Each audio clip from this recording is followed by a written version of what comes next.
In a previous interview, you talked about struggling throughout the season. So what changed and how are you able to turn the page so that the end of the season went a lot better? At the beginning of the 2024 season, Lexie Hull was about to be forgotten after being selected 6th overall in under then-coach Christie. The former collegiate standout struggled to establish herself with the Indiana Fever in 2022. The once promising national champion watched from the sidelines as others took her minutes, and fans wondered if she would ever reach her full potential. So you have basketball in your genes. Your grandfather played basketball, your dad, and you have a twin sister who you played basketball with growing up. What was it like growing up in that family dynamic? Well, we have a super competitive family, and having my dad play basketball collegiately, knew that basketball was going to be put in my hands at an early age, but my parents were, super excited about having us try every sport imaginable. So yeah, we grew up, my sister and I, playing a little bit of everything. Then came Caitlin Clark, a sensational superstar whose explosive style of play dominated the WNBA. Not only did Clark alter the Fever's offensive strategy, but she also altered team dynamics and individual performances. Everyone was impacted by Clark's presence, but Lexie was particularly affected. I think it was important to get to know her off the court because I do think that, connections, getting to know people really play a part in the success of teams. Lexie revealed what transpired behind the scenes in her most recent interview with She's for Sports and the Dunker Spot. What does this tale tell about the emergence of the Indiana Fever and how did Clark's leadership change Hull's course? Prepare to learn more. One of the WNBA's greatest inspirational comebacks and the untold truth about redemption camaraderie. She's been called the clutch player by WNBA fans, and she was drafted to the W in 2022 with the Indiana Fever in the first round as the 6th pick. I'm talking about professional basketball player Lexie Hull. The start of the 2024 season couldn't have been worse, for in 2022, Lexie Hull was selected 6th overall. She had played a significant role on Stanford's national championship squad, but 2 years into her WNBA career, she was benched while players like Christy Wallace and Katie L. Samuelson performed ahead of her. And at the beginning of the season, my playing time definitely looked different than it did at the end. So trusting that, I was staying ready, putting in the work so that when I did get the minutes out on the court, that I could take full advantage of them.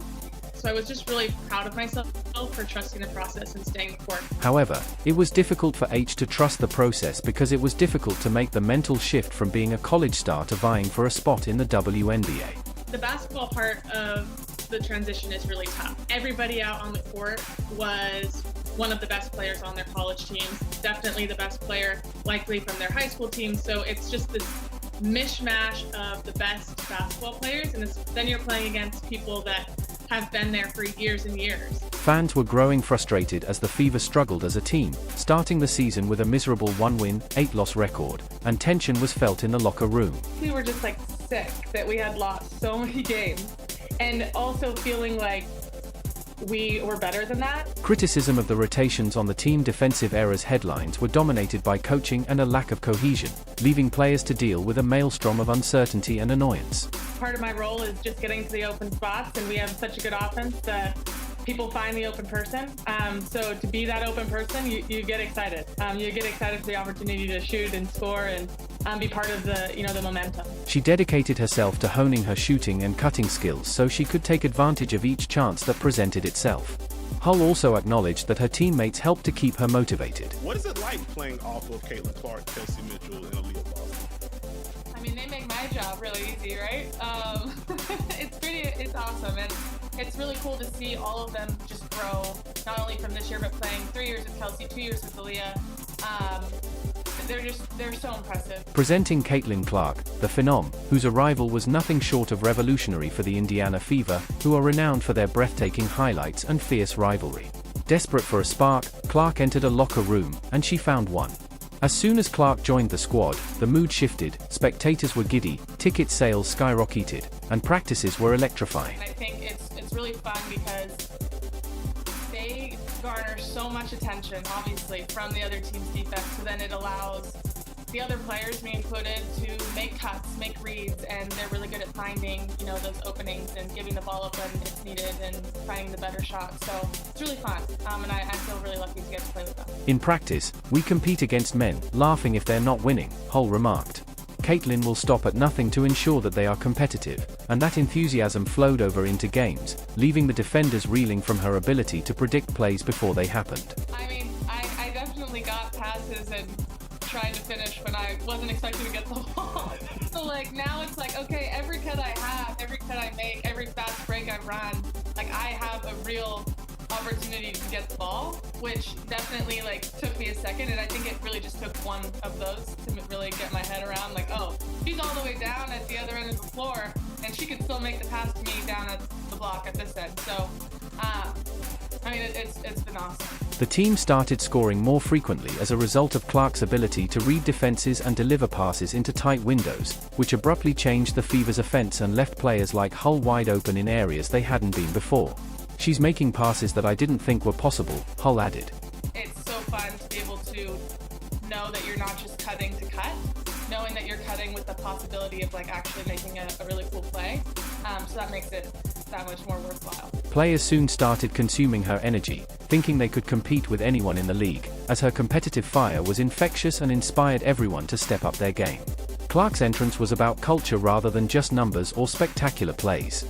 Hull explained how the players instantly connected with Clark's maturity and leadership. She sees the game at a bigger scale, obviously with the platform that she's created for herself, and then that's transitioned to the game.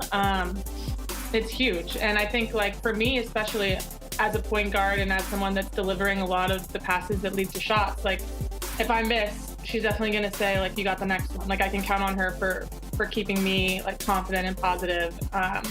So yeah, I think that shows the player that she is and the leader she is as a point guard. And increased their efforts as the Fever started to solidify, transforming their offensive into a unified dynamic force. When you know you have a genuine chance to make a play, as Paul stated for the Fever, the game becomes much more enjoyable. Clark wasn't merely a rookie, she was a game changer. However, would her arrival be sufficient to salvage the season? The answer will become clear in the coming weeks.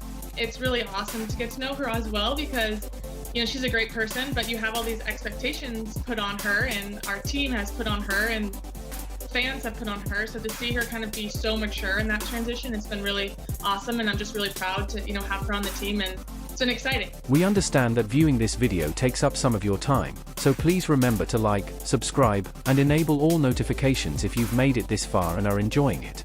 Let's get back to the action. The Indiana Fever had a history-making year. What was that like for you to be a part of that? I'm really grateful for the opportunity to not only play in the WNBA, but to be on a team like the Indiana Fever. I've seen so much growth, not only on the team side, how we're performing on the court, but also the growth in fans. I mean, on the road, it felt like home games. We're playing in sold-out arenas that we have not played in the last 2 years before that. So, I mean, it's just really exciting. The journey of the Fever from chaos to chemistry took time, and their efforts during practices, rather than a game, were what marked the turning point. Hull talked about hard scrimmages where Caitlin wasn't scared to push us to change anything that wasn't functioning because of Clark's competitive nature. Coaches noticed the team's increasing resilience as the Fever's practices evolved from drills to battles, and from those battles, a team identity started to emerge for Hull.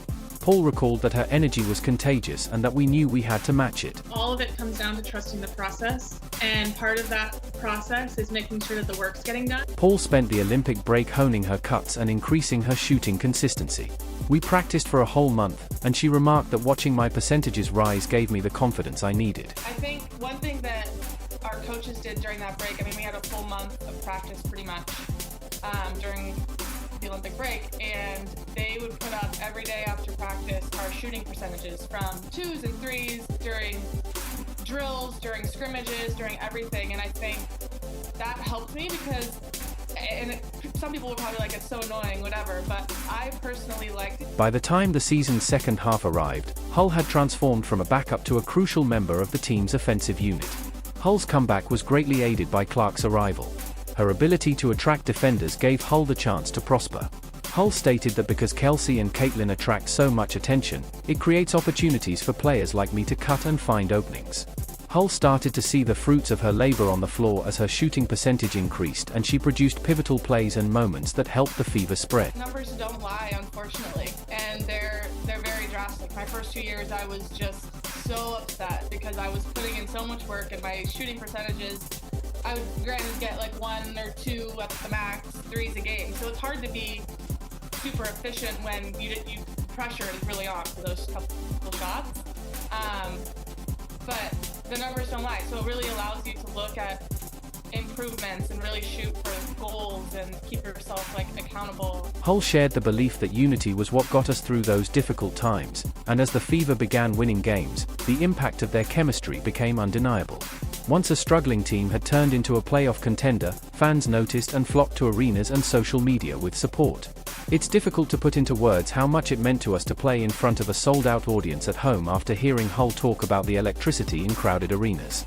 Social media, the team's rallying of Fever supporters generated more buzz and gave Indianapolis a newfound sense of pride. All of these people were supporting me this whole time, and I didn't know that they were supporting me until that moment. So like, you kind of forget that there's these people behind the scenes until they come out of the woodwork and say like, I've been following along this whole time.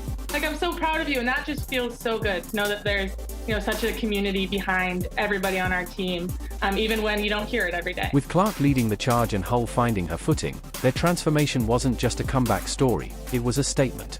The Fever didn't just help the team qualify for the playoffs, they were trying to redefine what they could accomplish. The question now was how far they could go and how long this unity could last in the face of growing expectations.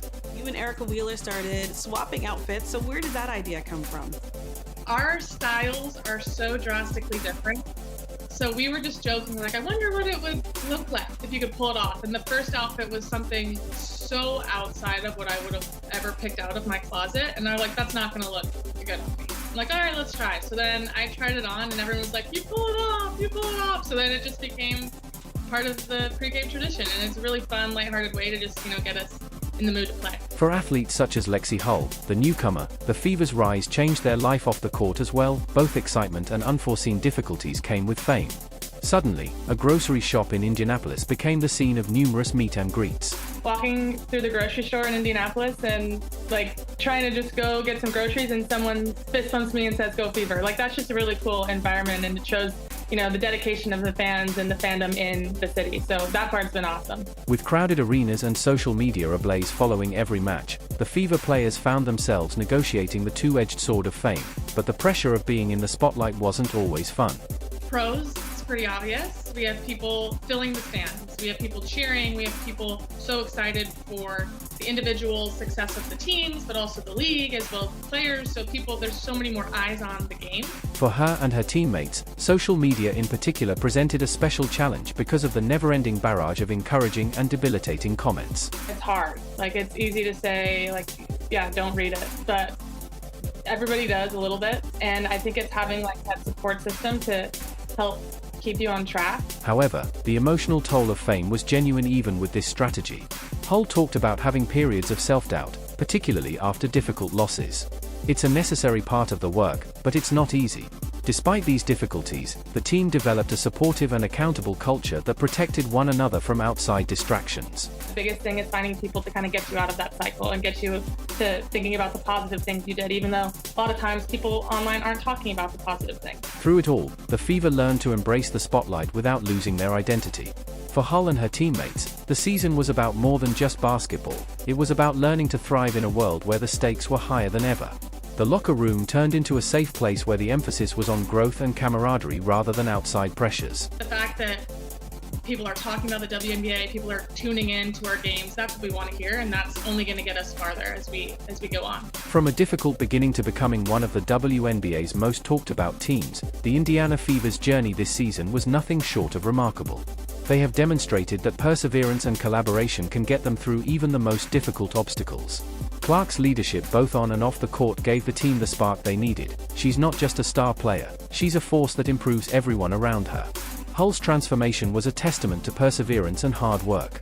Her ability to grasp opportunities when they presented themselves was crucial in helping the Fever turn their season around. I think it's moving in a good direction. I think that it's because it's more competitive and there's more eyes on it. The pool of coaches that we can choose from, I think, will only get bigger and bigger. I think we're going to have great coaches coming up, and just excited to see, what those eras look like. It's unpredictable at this point, but excited to talk about it in a year from now. The Fever's resurgence was about redefining what this club stands for, not just about wins and losses. As Hull stated, we're not just playing for ourselves, we're playing for something bigger. As the Fever looks to the upcoming season, the possibilities are endless, with Clark at the forefront. Arenas, a thriving fan base, and a team culture based on trust and accountability have put the Fever on a path to sustained success. The roster is full of potential, with Hull playing at the top of her game and all-stars like Aaliyah Boston and Kelsey Mitchell. The Fever are no longer just contenders, they are a force to be reckoned with, but this is only the beginning. They have proven that they can overcome adversity and thrive, only time will tell where they end up next year. Please share your thoughts in the comments section, subscribe, and enable all notifications so you don't miss anything.